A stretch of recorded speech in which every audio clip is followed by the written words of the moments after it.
हर रोज एक नई कहानी देखने के लिए चैनल को सब्सक्राइब करें और बेल आइकन दबाना ना भूलें। करुणा अपने बेटे विनोद के लिए एक बहुत ही ज्यादा सुंदर लड़की ढूंढ रही थी। ऐसे ही एक दिन करुणा बाजार गई हुई थी। तभी वहाँ उसकी पड़ोसन कांता आती है और करुणा को देखकर उससे बोलती है। करुणा बहन, मैंने सुना है तुम अपने बेटे विनोद के लिए लड़की ढूंढ रही हो। एक बात कहूँ, बुरा मत मानना। कहो, इसमें बुरा मानने वाली क्या बात है? आराम से कहो। अब अपनी बेटे की बात करना शुरू ना कर दे बस। देखो करुणा बहन, हम दोनों पड़ोसन हैं और पता नहीं कितने सालों से हैं। मैं चाहती हूँ हमारी दोस्ती को हम रिश्तेदारी में बदल दे तो कितना अच्छा होगा। अरे सच मानो कांता बहन, सबसे पहले मेरे दिमाग में आपकी बेटी का ही ख्याल आया था। अच्छा, फिर आपने बात आगे क्यों नहीं बढ़ाई? क्या मेरी बेटी दिखने में सुंदर नहीं है या कुछ कमी है मेरी कोमोलिका में? अरे नहीं नहीं, मुझे बहुत सुंदर लगती है कोमोलिका। बस विनोद बोलने लगा कि कोमोलिका के चेहरे में कुछ पिंपल हैं और मेरे विनोद का चेहरा बिल्कुल साफ है। ये क्या बात हुई? हर किसी को आते हैं पिंपल तो। वैसे भी ये सब के चक्कर में रहे तो शादी भूल ही जाओ। ऐसा कुछ नहीं होगा मेरे बेटे के साथ। देख लेना, मेरे बेटे को बहुत खूबसूरत लड़की मिलेगी, एकदम हूर की परी के जैसे। एक भी दाना नहीं होगा उसके चेहरे पर। देखते हैं, हम भी यही हैं और तुम भी यही हो। जब तुम्हारी बहू आएगी हम देख लेंगे, अब हूर की परी आती है या परी के वेश में कोई और, देख लेंगे। विनोद की ऐसी कोई डिमांड नहीं थी। ये सारी डिमांड तो खुद करुणा की थी। करुणा अपने बेटी के लिए जैसी बहू ढूंढ रही थी, शायद ही उसे मिल पाए। ऐसे ही एक दिन विनोद रास्ते से जा रहा होता है। तभी वहाँ एक आनंदी नाम की लड़की अपने सर को झुकाए रो रही थी। तभी उसे देखकर विनोद उससे पूछता है, आप ऐसे क्यों रो रही हो? कुछ हुआ है अगर तो आप मुझे बताइए। अगर आपको कोई भी परेशानी है तो आप मुझे बता सकती हैं।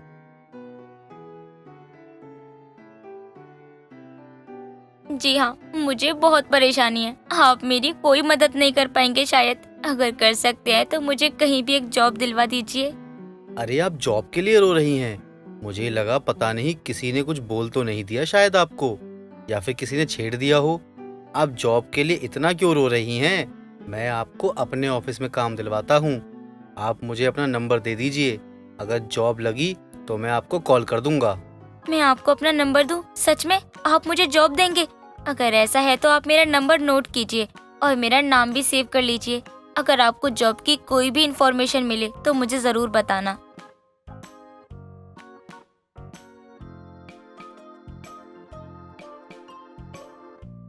आपने आपका क्या नाम बताया? वो क्या है ना, फोन नंबर सेव करना था आपके नाम से, बस इसीलिए पूछ रहा था मैं तो। अरे तो आप इतना डर क्यों रहे हो मुझसे? मुझे भी पता है जब नंबर लिया है तो नाम भी जरूरी है, पागल। मैं तो डर ही गया था। मुझे लगा था कहीं आप मुझे गलत ना समझ लें इसलिए, लेकिन आप तो मुझसे भी ज्यादा समझदार निकली। आपको क्या लगता है मैं दूसरों की तरह ड्रामे करूंगी? अरे नहीं जी, मुझसे नहीं होते ये ड्रामे। भले मैं मुंह पर बोल देती हूँ, लेकिन ड्रामे ना बाबा ना। एक बात पूछूं, आप बुरा तो नहीं मानेंगी? अगर बुरा लगे तो पहले ही माफी मांग लेता हूँ आपसे। आपके चेहरे में इतने सारे पिंपल कैसे हुए और आप इन्हें कम क्यों नहीं करती? मुझे तो ऐसे ही रहना पसंद है। अगर कोई भी मुझे पसंद करेगा तो ऐसे ही करे, वरना ना ही करे। मुझे कोई परेशानी नहीं है। जिसको मुझसे शादी करनी होगी मेरे इसी रूप से करे बस। वाह, आपकी सोच तो बहुत अच्छी है। आजकल की दुनिया में हर कोई मेकअप करता है और खुद को सुंदर बनाना चाहता है। दोनों अपनी अपनी बातें करते हैं और एक दूसरे से अपना नंबर बदलते हैं।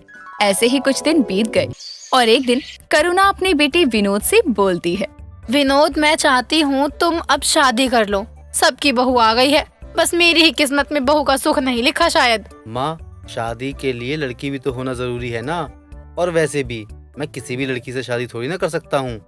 ये तो मेरी पूरी जिंदगी की बात है। ऐसे कैसे मैं किसी से भी शादी कर लूँ? हेलो आनंदी जी, क्या हाल चाल हैं आपके? आपको कोई जॉब मिली या नहीं? वैसे मैं एक बात बता दूं, मेरे ऑफिस में कल आ जाना। आपकी जॉब की बात कर रखी है मैंने। मेरी बात सुन ले पहले। जब भी मैं तेरी शादी की बात करती हूँ तब तू ऐसे बात को टाल देता है, इधर उधर की बातें भी करने लगता है। सुन भी रहा है या नहीं? आनंदी जी, मैं आपको कुछ देर बाद फोन करता हूँ। वो क्या है ना, मेरी माँ को मुझसे बहुत ज़रूरी बात करनी है। अगर मैंने इनकी बात नहीं सुनी तो शायद मेरी माँ मुझसे गुस्सा भी हो जाएंगी। सुनना विनोद, अभी तो जिस लड़की से बात कर रहा था, क्या ये खूबसूरत है? अगर तुझे ये लड़की पसंद है तो शादी कर ले। मैं कुछ नहीं कहूँगी, तू बस मुझे सास बनने का सुख दे दे। हाँ माँ, खूबसूरत तो बहुत है, और पता है मुझे आनंदी से पहली नज़र में ही प्यार हो गया था। लेकिन उसकी बातें सुनकर मुझे उस पर गर्व भी बहुत हुआ। अगर आपकी मर्जी है तो क्या मैं आनंदी से शादी कर सकता हूँ? अरे हाँ बेटा, निकी और पूछ चट मांगनी और पट ब्याह करवाऊंगी तेरा। करुणा अब अपने बेटे की शादी के बारे में सोचकर बहुत खुश थी। दूसरी तरफ विनोद ने आनंदी को भी शादी के लिए मना लिया। करुणा अपनी बहू के बारे में रोज सोचती और मन ही मन मुस्कुराती। ऐसे ही दिन बीतने लगे और अब विनोद और आनंदी की शादी हो जाती है। गृह प्रवेश भी हो जाता है। अगली सुबह आनंदी उठकर अपनी पहली रसोई के लिए जाती है। तभी वहाँ करुणा उसे देखकर बोलती है, तुम कौन हो? मेरी बहू तुम जैसी तो बिल्कुल भी नहीं दिखती। कहीं तुमने मेरी बहू का अपहरण तो नहीं कर लिया? अगर ऐसा है तो बताओ तुम्हें कितने पैसे चाहिए? माँ जी, मैं ही हूँ आपकी बहू आनंदी, जिसको कल विनोद जी ब्याह कर लाए हैं। और हाँ, आपको बता दे, कल मेरे चेहरे पे मेकअप पोता गया था, इसलिए सुंदर लग रही थी और इसीलिए आज आप मुझे पहचान नहीं पाई। मुझे तो लगता था कि मेरी बहू इस मोहल्ले की सबसे खूबसूरत लड़की होगी, लेकिन इस विनोद ने तो मेरा पूरा सपना ही तोड़ दिया। अब मैं किस पर घमंड करूंगी? अरे तुम जैसे ही लड़की मेरे विनोद जैसे बेटे को फंसाती है। अरे मैं क्यों फंसाने लगी भला आपके बेटे को? ये खुद मेरे पास आया था मुझसे बात करने और मेरे चेहरे पर उसी वक्त से पिंपल थे और मैंने कभी इनको कुछ बोला ही नहीं और ना ही फंसाने की कोशिश की। अब मैं क्या बोलूंगी? विनोद की बुआ को कैसे समझाऊंगी कि यही है जिसके फेस पर पिंपल है, यही मेरी बहू है? पता नहीं मेरा कितना मजाक बनेगा। आज तो मुझे मेरी पड़ोसन भी कुछ कह देगी। क्यों? पड़ोसन आपको क्यों कुछ कहेंगी?